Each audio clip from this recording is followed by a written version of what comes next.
Hi, welcome to The Real Generation Gap. I'm Rudy Ruiz. I'm Fred Satilli. And today we're going to be discussing the 1987 romantic comedy Moonstruck, starring Cher, Nicolas Cage, Danny Aiello, and quite a few other people. Olympia Dukakis, who would win an Oscar for this. Also, Cher won an Oscar. It also won for screenplay and was nominated for Best Picture. So, pretty good movie. Let's not forget Vincent Gardenia. Great character. Great character. So this film follows Loretta, who gets proposed to by her boyfriend, Mr. Johnny. But when he goes off to Italy to see his sick mother, she meets his brother, Ronnie, played by Nicolas Cage, in a pretty early role of his, I want to say. Oh, yeah. Yeah. And the two end up falling in love, and romantic comedy ensues. I don't know what else to say about it, along with that. Well, I got a lot to say about it. It's a well-written movie. I'll start with that. Very well-written movie. You don't even know how well, because you're from California. Okay. And you have to be from the New York, New Jersey, Long Island area to really appreciate how great this movie is.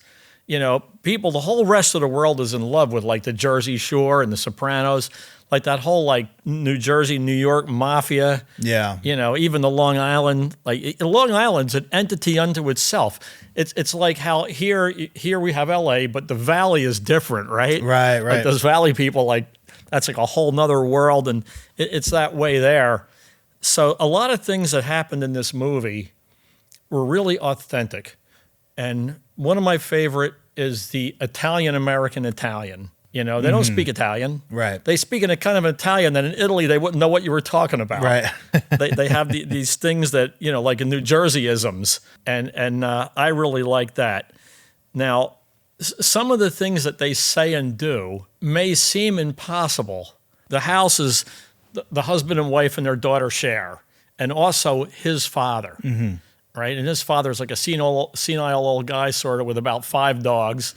And he's walking the dogs, and he gives his dinner from the table to the dog. Yeah. And Olympia Dukakis says, "Old man, if you give my food to those dogs again, I'm going to kick you till you're dead." Now, for the rest of the world, that may seem like extreme or inappropriate or some kind of thing like that, but that's how it is in New York and New Jersey. So you'll have somebody say, "Hey, you touch this thing, I'm going to kill you. I'm going to put you in the ground and throw dirt on you. You understand? Oh, the lasagna's coming out. You want me to make you a plate? Right. I'll make you a plate. Let me make you." It's like a minute ago you were threatening their life. Now you're making them a plate, right? So that kind of stuff is hard for the rest of the country to understand. Now, out here in California, I have a business partner who's a lady, and she talks to me that way, and I talk to her that way. And her husband is like, "How do you guys work together? You threaten each other. You're you walk out, you're mad, you go crazy." That's how it is there. That's how it is. So that kind of thing is really authentic. Another great moment is Olympia Dukakis realizes her husband's having an affair to some degree. And she says, "Have I been a good wife?" He says, "Yeah." And Italian men like that, they don't talk. They don't talk. They only eat food their wife makes. They'll go to a wedding and eat nothing and come home and they say, "Make me a plate of macaroni or something." They're going to only, so he says, "Have I been a good wife?" He says, "Yeah." He says, "The girlfriend's got to go." Yeah. And he goes, "Okay." Yeah. That's it. End of discussion. Yeah. Right. There's not a big, long, drawn out psychological analysis, who, where, what, when, how. It's just, "I got you. I don't like it. You're going to fix it." And I thought that was so authentic, And at the end, when all of this drama happens, we can talk about the drama, but at the very end, even though all this drama has happened, right? She forgot to go to the bank, and then the in-laws are like, "What did you do with our money?" Yeah. They're all sitting at the table in the kitchen, because Italians all sit at the table in the kitchen. You could be having the whole rest of the house, get the living room furniture might be covered in plastic. Yeah. Right, in the parlor.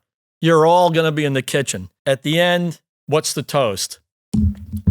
"Alla familia," to the family, right? To the family. And they're all, even though everything has changed and everybody got busted and everybody got caught and there's all this animosity and anxiety, so at the end, the family. Yeah. And then they all clink the glasses and everything's good. Yeah. And they're going to go on with their life from that point on. So they all agree on that. So that part of the movie I found especially beautiful. I love the setting. It's in Brooklyn, and you see him going to the Brooklyn Bridge, the Manhattan Bridge, and that kind of thing. And Cher she's the princess daughter. The father is the rich plumber, right? They got this like a mansion practically. The scene where he says, I use the copper pipes. He gives them the really high estimate, right. And they can't say no. The poor young people, they want the plumbing fixed. Yeah. He gives them a ridiculously high price, and then he tells them, hey, I do it right. And they like, I think we have to do it. Like they have no choice, right? I think we got to go with it. She's got nothing to do with all this. She's loose. She's a princess daughter, right? The rich family. But yet, because she's in New York, she's still got to walk everywhere and take taxis. They don't have a car. He has a car. He has the caddy. And in Italian Men, 1987, they had caddy. They had a caddy. And they didn't sit in the driver's seat. They sat in the middle in between the two seats and drove with their left hand like this. Right. That kind of thing. So it's really fun to see that. It was fun to see the Metropolitan Opera House and how Nicolas Cage, even though he was missing a hand and everything, he still put on a suit and went to the opera. That was so great. And typically you would catch your father with his girlfriend at the opera. She says, what are you doing here? He says, what are you doing here? Then, right. What am I doing here? What are you doing? Like they're both not with somebody they're supposed to be. Caught, right? Yeah. I remember seeing this movie. I want to say when I was in college, I went to like a screening randomly. I don't know. I don't remember why or anything.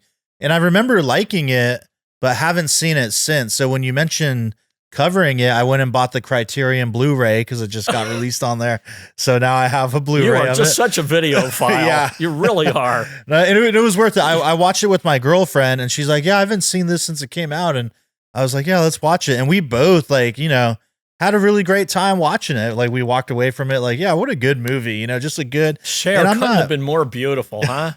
Wasn't she just beautiful? She was, yeah. I love that style of girl. Anyway, it's like I grew up with girl, like I went to high school, that kind of thing.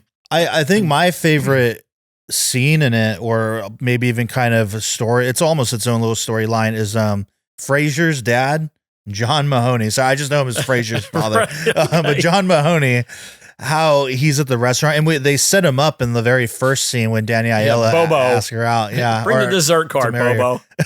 But how he's out there trying to get together with like young students, 20-some-year-old. I am so glad you mentioned those scenes because my favorite line in those scenes, she laughs. She goes, Olympia Dukakis goes, "What you don't know about women is a lot." Yeah, and that's such a New York. That's correct. Like that's period correct. Yeah. I wish I remembered more of the lines. It's been a couple weeks since I watched it for this, but yeah, I think their scenes together, their dynamic, like her eating alone, and just being bummed out because she knows her husband seeing someone, and when the girl throws water in his face or whatever, and she's like, you want to come and sit with me, and walking home together. I just loved all of that. And her theory, she's like, I just think, they have affairs because they're afraid of they're afraid they're going to die. Right. Yeah. Yeah. Why do old men? You're going to die anyway. And then Danny Aiello says it. Yeah. He goes, maybe they think they're going to die. That's right. Thank you he for tells her that's right. Question. That's right. He's the one who says it. He's a chooch, And I like it that he's the college professor living in the one-room apartment. He says, what does your husband do? This is a palace. Because he's a plumber. Right. He's like a non-credentialed, here's a guy that's a professor. He feels that he should somehow be doing better, but the plumber, he's a plumber. Of course, he's obviously a huge contractor or something. Yeah. But just the way she says it. And then she says the really great line. He says, can I come in? And she says, no. And he says, why not? He goes, because I know who I am. I'm a married woman. You're not coming. You're not, you know what I mean? We just sat at the table and we're walking down the street, but you're not coming in. You're not coming into my life. Yeah. My life is way better than your life, And something that I really loved was that kitchen was rustic, wasn't it? Yeah. That was not a rich person. That's a real New York, like been there since the 30s, those fixtures and everything, but still working perfectly because stuff then was made good. Right. Stuff was made, Yeah, a lot of those things were so good and accurate and clean and everything. The in-law family, it was her brother, Olympia Dukakis's brother and his wife. They had a little store. And the store was shitty. You know what I mean? But yet they're in New York. They're making a living. This is what they do every day. It wasn't like a great big fancy grocery store, like a supermarket, just a little grocery store. Yeah. And somehow they're doing okay. And it was funny when the two of them were alone in their apartment and he looked out the window and he said, "There's the moon. There's the big full moon, Cosmo's moon." Right. Right. And then he turns to his wife and he's like, "You know what, baby?" She says, "Get out of here. What are you doing?" He goes, "I know what I'm doing." He's turn over. And then the next day she goes, "You were an animal." That's that like a tear in my eye. These old people, old lumpy people, you know what I mean? Loving each other. Like, it's there's so much love in that movie. Yeah. And those are the aspects that I think funny enough resonate with me the most and that I love the most. It's more them and the parents and Frasier's father, then honestly for me, it is the Cher and Nick Cage storyline, which is the main kind of factor. It's like, I feel like when I think about the movie, I think more about all the supporting characters, honestly. Yeah. Yeah. And I do love, I think the ending is very humorous. I love how they all just kind of, everyone converges on the kitchen, like you said, like one at a time, and all these revelations are, it's like, it keeps getting worse and worse and worse, like, but not literally like, worse because they resolve it. Yeah, there's no problem because it's all resolved. No matter what happens, she's gonna tell her, "Ti amo, pop." Yeah, "Ti amo, pop." Right? I love you, Dad. Yeah, he's "Ti amo, ti amo." They have that affirmation. The core is always okay. Yeah, the core. There could be all kind of things spiking in and out and everything, but the core is constant. She doesn't have to worry about her life. Her mother doesn't have to worry. He doesn't have to worry. It was so funny that she's like, "Yeah, he's upstairs listening to this music, this sad romance music, right?" And that's the Connie Francis or something like that. Italians do that. Yeah, they're still playing Frankie Valli. Back in Belleville, New Jersey, or something. It's like, hey, yeah, it's the Four Seasons. Yeah, yeah. Yeah, man. So much authenticity.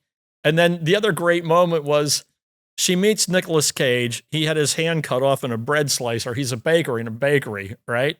He blames his brother because he feels that if he lost his hand, his brother should lose his hand. So he's like, "I come here, I bake the bread, I sweat and I bake the bread. That's my life. You're getting married. My brother's getting married. Good for you. I'm not getting married. When I cut my hand off, I lost the love of my life. I'm here doing this." And the girl who works in the bakery, she says, "He's the most tortured man I've ever seen. I love him. I love him." Because a girl would love that. Yeah, girl, like the young girl, like, "Look at him. He's such a tortured man." And then it's great when they psychoanalyze each other. She says, "You know what? You were going to get married, but you're a lone wolf. And you actually disfigured yourself so that you would destroy the relationship." So she goes, I know your type. You're the wolf, right? You're the wolf that chewed his foot off." Then later on, he turns the table on her.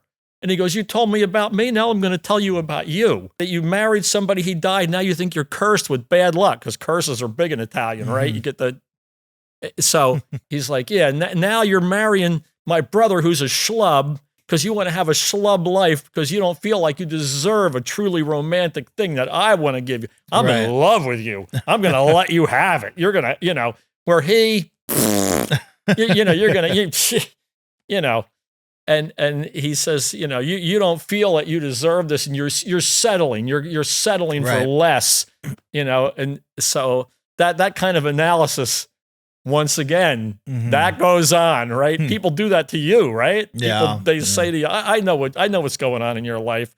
Women are fantastic with that. One of my favorite jokes is, why are women such good archaeologists? Okay. Because they're really good at digging up old shit. Right? It's always one of my favorite jokes. And that's what that is, right? Yeah, that like 101 psychology kind of a thing. Really like you said in the very beginning, great writing. Yeah. And it's true. The dialogues are good. The characters are really good. Olympia Dukakis is great. Vincent Gardenia is great. Mm-hmm. Vincent Gardenia, the father, is so aloof at the whole thing. He's like, everything's first class. They got the first class house, the first class car. Mm-hmm. Everything's good. They got all the food they could ever want. Everything's good, but yet he's cheap. She's like, yeah, he won't buy anything. He bought everything. They have everything. Right there. It's like, yet he's cast that way. Your father still got the original dollar. You see the ceiling, the painting on the ceiling in that apartment? Mm-hmm. You remember the ceiling? It was like the Sistine Chapel. Yeah, that's right. There in the living room. Yeah, your father's cheap. Then the grandfather, who never says anything. He's terrified. He's an old man. He's frail now. Mm-hmm. He's probably the bull at one time, but now he's living at the graces of his son. But at a certain point, he says, Cosmo, you have to pay for the wedding. You're the father of the bride. That's the right thing to do. Mm-hmm. Right? He says, am I clear in this? And then Cosmo, I'll pay for the wedding. Yeah. Like he had to be told. Mm-hmm. And the same thing happens in the restaurant. Johnny says to Cher, will you marry me? And she says, you got to get on your knee. Yeah. Right. He says, well, why?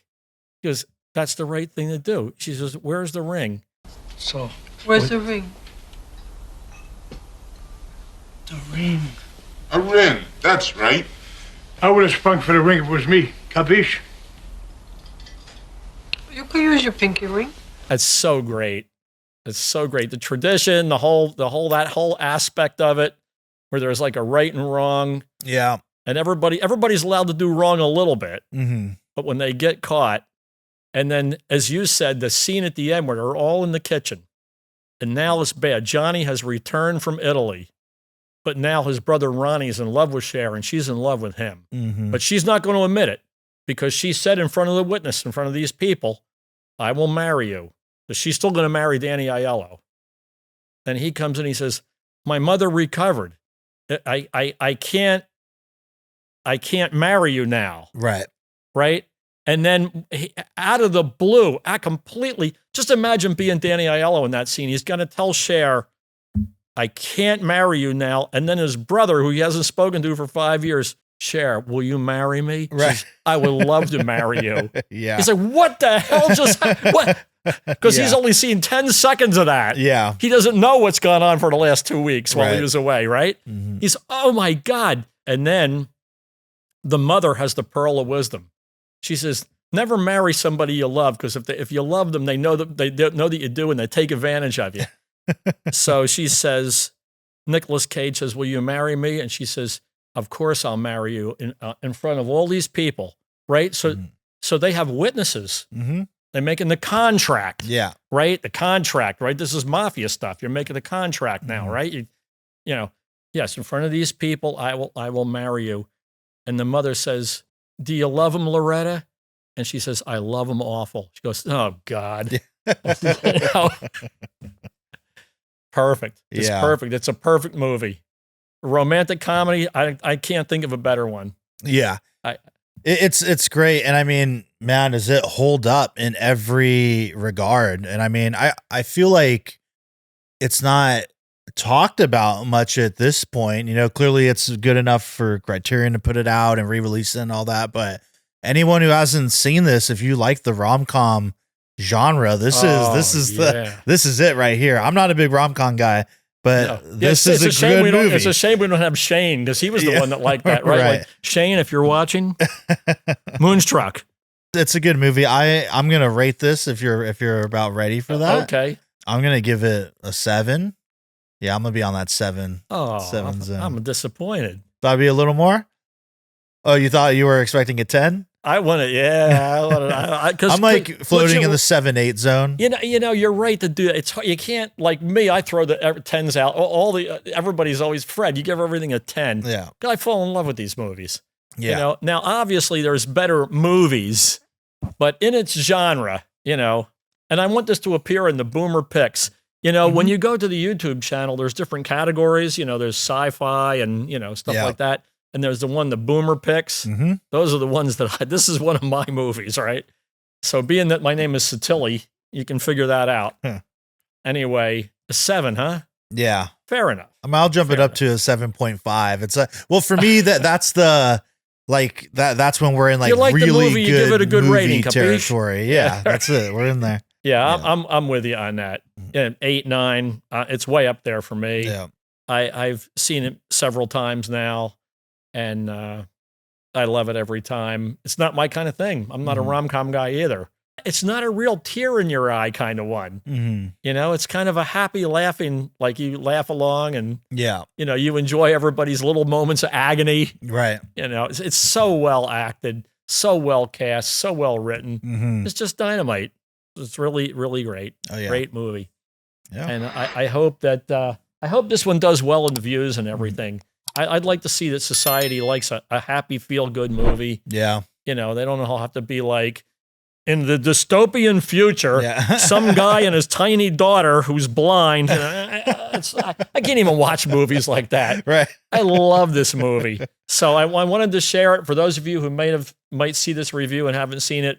The sooner the better. Watch Moonstruck. And thanks for supporting the channel and all. We really appreciate it. We'll see you in the next review.